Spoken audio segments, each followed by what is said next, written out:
Code. Support Strategist by Clouds. My Head in the Clouds Not Coming Down. On AO3. Chapter 33. Connections. Shadow felt numb. Not that he ever let himself feel much to begin with, but everything just seemed so out of focus, and the crowds were quieter than they should have been. How had he lost? Todoroki.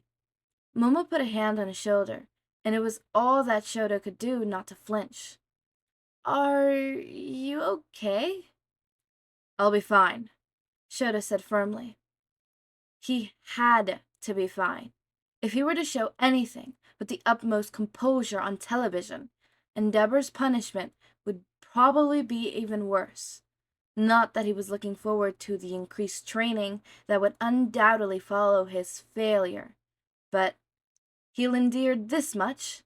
He could handle a little more if it meant raising to the top without his power.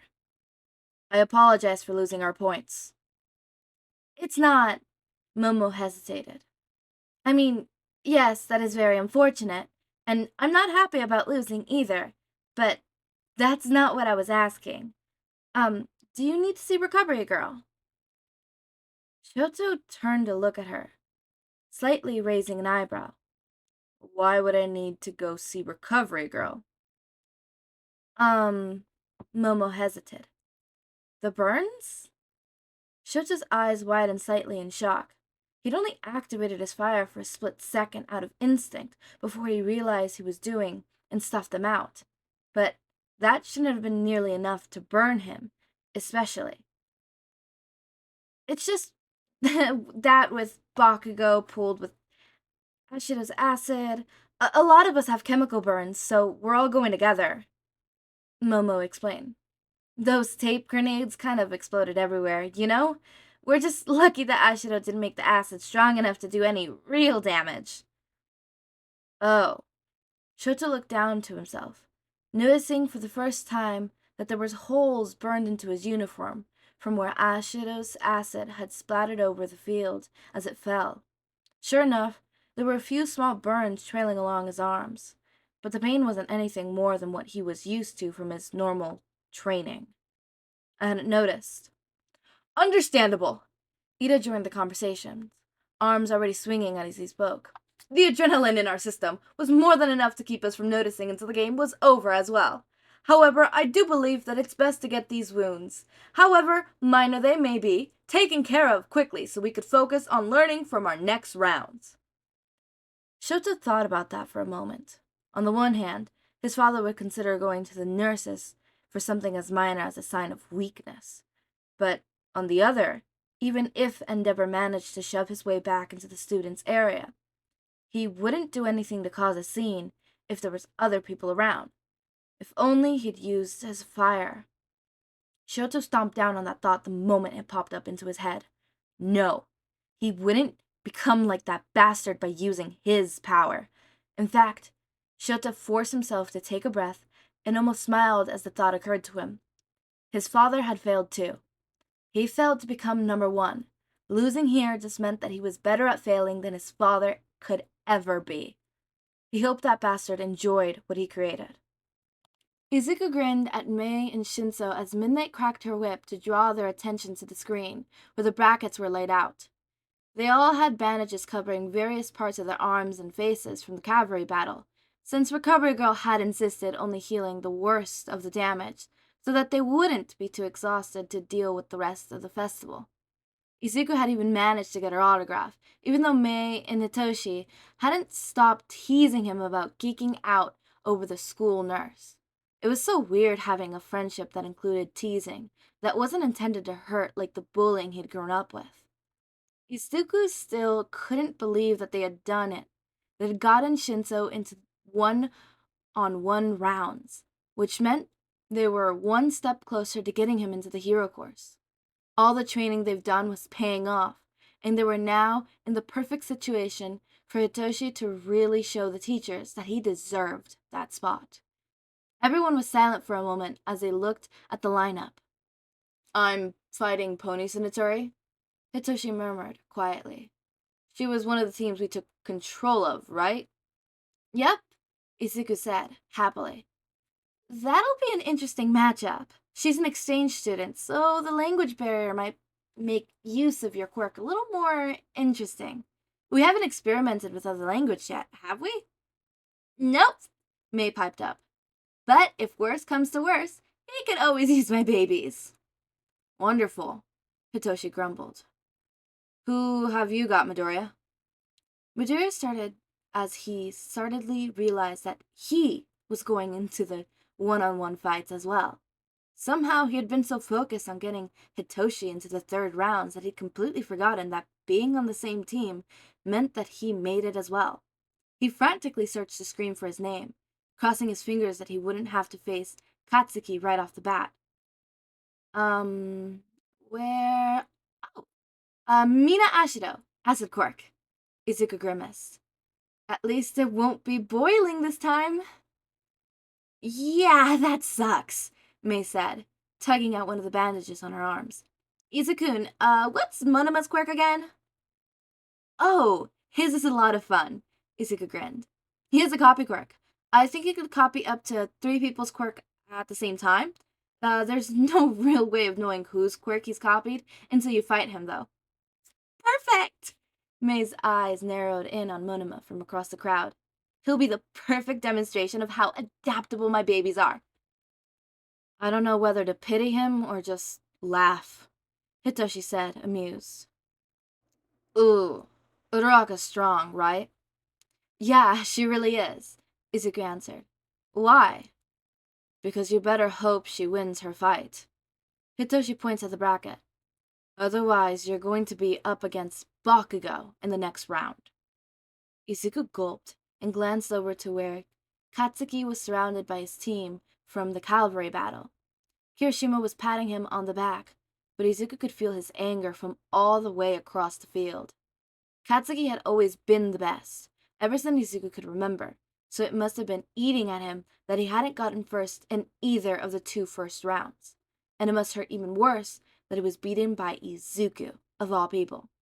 He wanted to feel guilty about that. Years of standing in Katsuki's shoulder had primed him to believe that if he wasn't helping his best friend, being a stepping stone on his way to greatness, then he was nothing. If he wasn't helping Katsuki be the best, then he really was the useless Deku that everyone told him he was. But things had changed since middle school. For one, Izuku found a new dream that didn't have anything to do with Katsuki, and for another, he knew what real friendship was like now. Friendship was comparing notebooks to figure out why May's latest experiment kept exploding. It was ganging up on Hitoshi to make him laugh when he didn't get enough sleep the night before. It was curled up under a fluffy blanket after a villain attack.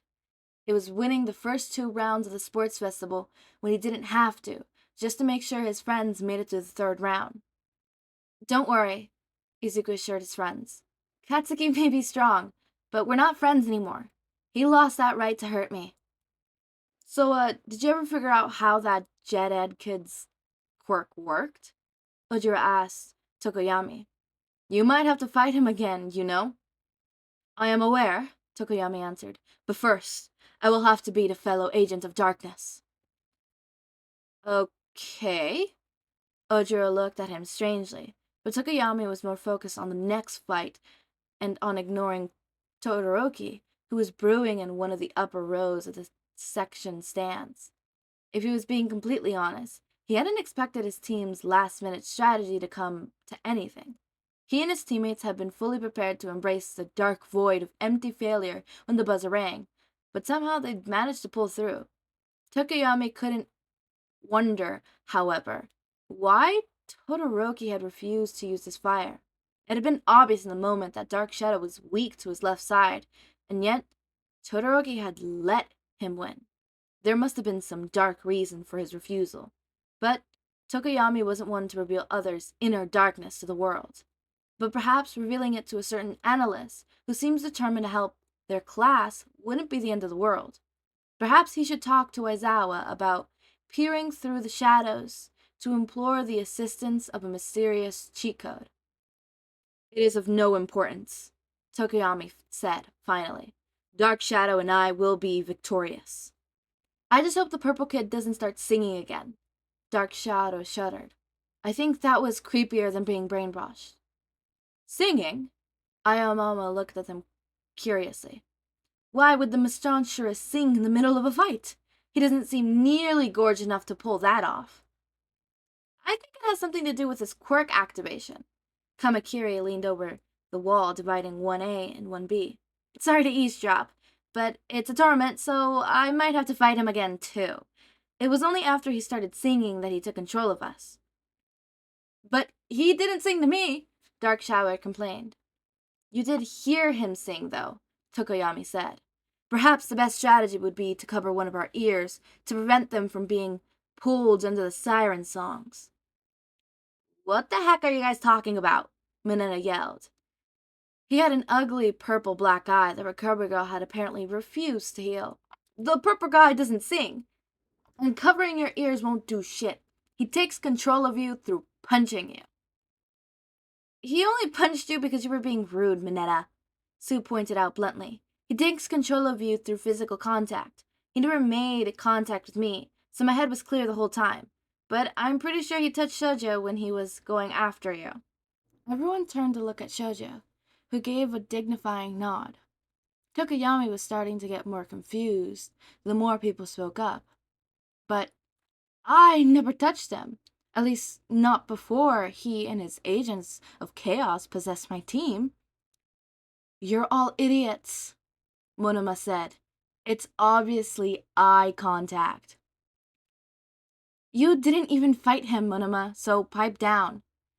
Geto slapped him over the head, and she shrunk her hand as she appeared over the wall. I think he's got a sphinx quirk or something, she suggested. He got us by giving us riddles. When we couldn't figure out the answer quickly enough, he took control. I hope it's not that. Pony jumped up and landed on the wall. I have a difficulty with riddles in my first language. I won't have no hope in my second.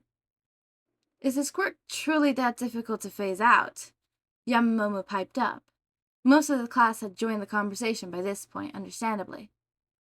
Surely the activations required must be obvious by now if you fought so many of you. Tokoyami sighed. He is a mysterious wrapped within an enigma. He is a weirdo, that's for sure, Dark Shadow grumbled. Come on, Fujimi. I want french fries.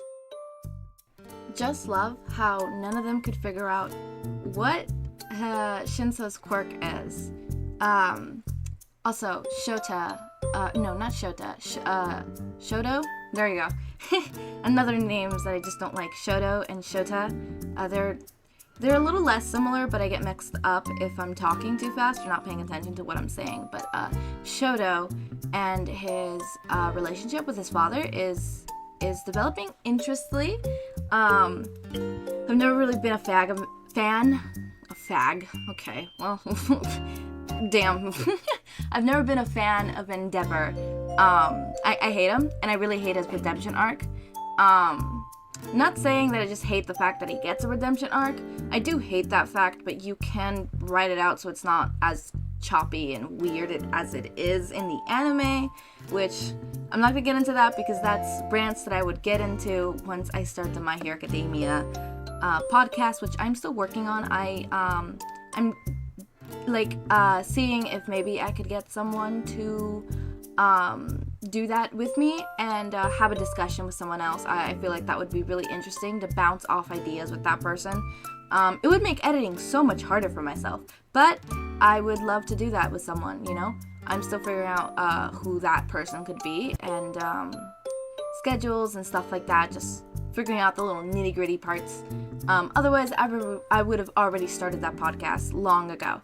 But as I was saying, nobody being able to figure out what his quirk is, Shinso's, is very interesting concept, and I'm excited for the next chapters.